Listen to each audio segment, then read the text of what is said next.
बच्चों एक्सरसाइज 5.2 का first question क्या कहता है, differentiate the function with respect to x. बच्चों क्वेश्चन नंबर 1 में यहाँ पर एक फंक्शन दिया है साइन एक्स स्क्वायर प्लस 5 और इसका हमें क्या करना है, डिफरेंशिएट करना है। तो कैसे करेंगे, तो सबसे पहले ये जो फंक्शन दिया है तो बच्चों हम लोग इसको लिख देंगे, क्योंकि ये फंक्शन है तो एफ एक्स हमने लिख दिया, ठीक है। अब हमें इसको डिफरेंशिएट करना है बच्चों। तो डिफरेंशिएट करना है तो आपको देखना है कि क्या ये कंपोजिट फंक्शन है क्या। तो जी हाँ, ये कंपोजिट फंक्शन है। क्यों है जरा देखें। तो यहाँ पर जरा देखें कि साइन एक्स, तो साइन एक्स होता है, लेकिन इस एक्स की जगह एक अलग से फंक्शन दिया है एक्स स्क्वायर प्लस 5।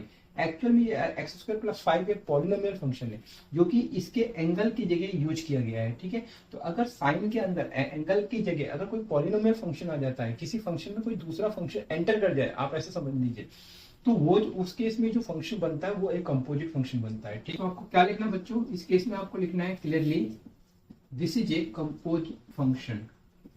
ये एक कंपोजिट फंक्शन है बच्चों। सबसे पहले आपको ये मेंशन कर देना है, ठीक है। इसके बाद आपको क्या करना है बच्चों ये जो फंक्शन दिया है इसको हम लेट करके चलेंगे v। तो सबसे पहले आपको क्या लिखना है, लेट कीजिए कि ये जो v है साइन एक्स स्क्वायर प्लस 5, इसको एक नाम दे दिया हमने, v नाम दे दिया, ठीक है।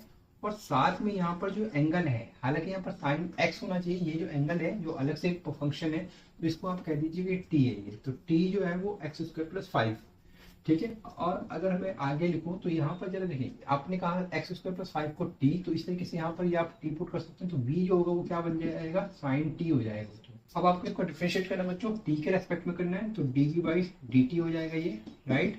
और यही आपको d बाई dt लिख लेना है और साथ में साइन टी कर लेना है, ठीक है, लिख लेना है। d बाई dt इसके साथ इस लेफ्ट साइड में और राइट साइड में भी d बाई dt, क्योंकि यहाँ पे t है, जो भी राइट साइड में होगा उसी के रेस्पेक्ट में लिखना है। अगर यहाँ x होता तो d बाई dx लिखता दोनों तरफ, ठीक है। अब आपको क्या करना बच्चों, ये हो जाएगा dv बाई dt और sin t का डिफरेंशिएशन क्या होगा बच्चों, ये आपका हो जाएगा cos t, ठीक है, राइट। समझ में आ रहा है आपको। चलिए, अगर फॉर्मूले याद नहीं किए तो लास्ट वाले वीडियो में आप देख लीजिए और फिर फॉर्मूले को याद कर लीजिएगा, ठीक है। चलिए, और t की बात करते हैं तो अब इसमें भी आपको डिफरेंशिएट करना है, लेकिन यहाँ पर x है तो x के फॉर्म में करेंगे तो d बाई dx लिखेंगे और t का डिफरेंशिएशन, और इसी तरीके से d बाई dx और क्या एक्स स्क्वायर प्लस 5, ठीक है। अब आपको ये क्या हो जाएगा, D T by D x आप इसे लिख दीजिए, साथ में एक्स स्क्वायर प्लस 5 का डिफरेंशिएशन। तो यहाँ पर कैसे करेंगे, डी बाई डी एक्स, ये एक्स स्क्वायर का डिफरेंशिएशन और इसको अलग अलग कर लेंगे, फिर ये डी बाई डी एक्स 5 के साथ में चला जाएगा, तो डी बाई डी एक्स और 5 का डिफरेंशिएशन। इसके बाद बच्चों क्या होगा, D T by D x हो जाएगा और यहाँ पर एक्स स्क्वायर का डिफरेंशिएशन ये आपका आ जाएगा 2x और ये कॉन्स्टेंट का डिफरेंशिएशन तो ये आपका आएगा 0, ठीक है। अब यहाँ पर एक्स स्क्वायर का डिफरेंशिएशन 2x कैसे आया, तो आपको पता होना चाहिए बच्चों कि d by D x x power n का करे तो एन एक्स की पावर एन माइनस 1 आता है। तो इस तरीके से अगर मैं एक्स की पावर 2 का डिफरेंशिएशन करूँ डी बाई डी एक्स, ठीक है, तो क्या होगा बच्चों, तो ये एन स्टार्टिंग में आ जाएगा और एक्स की पावर क्या होगा एन माइनस 1, यानी कि एक कम हो जाएगा तो 2 माइनस 1, तो ये आपका 2x की पावर 1, तो टोटल ये 2x, तो ये मैंने यहाँ पर 2x लिख दिया, ठीक है।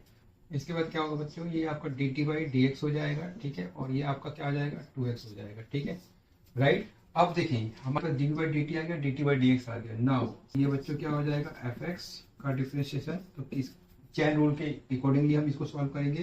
तो ये किसके इक्वल होगा, d B by D t into में डी टी बाई क्या होगा डी एक्स, ठीक है।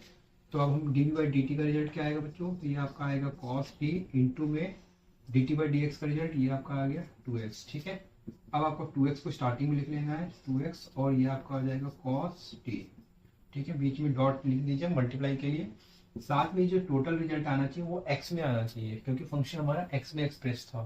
तो आपको क्या करना बच्चों, ये 2x इंटू कॉस और ये कॉस और t की जगह, तो देखें t क्या था एक्स स्क्वायर प्लस 5, तो इसी को आप लिख लीजिए t की जगह, तो एक्स स्क्वायर प्लस 5, ठीक है, राइट। तो इस तरीके से इसका जो पूरा डिफरेंशिएशन आ रहा है, यानी कि डी बाई डी एक्स, और ये एफ एक्स क्या था, तो ये था साइन में एक्स स्क्वायर प्लस 5, तो इसका जो डिफरेंशिएशन आ रहा है वो इस तरीके से क्या आ रहा है, ये आ रहा है बच्चों। तो उम्मीद करता हूँ बच्चों समझ में आ गया होगा।